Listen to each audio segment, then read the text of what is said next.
Hey, hi, welcome to the channel. In this video I'm going to show you quickly how to create a hover effect in Figma. That's quite easy. So here you can see this is the very basic button. Now I want to create a hover effect on it. First I'll select this button. I will create a component. I will make a variant of it. Click on add variant.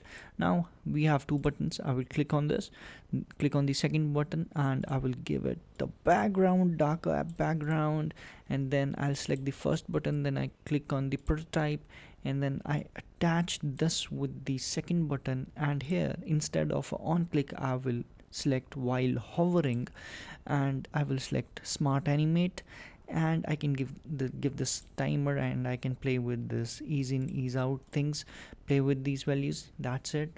And now I will go to the assets and I will replace the recent component which we have created. Okay, I will play this screen, and here we go. We have created hover effect in Figma. This was kind of easy. Thanks so much for watching, and definitely you can play with these edges and different things. Okay, so I'll suggest you play with all these things. It's really fun. Thanks so much. Have a great day.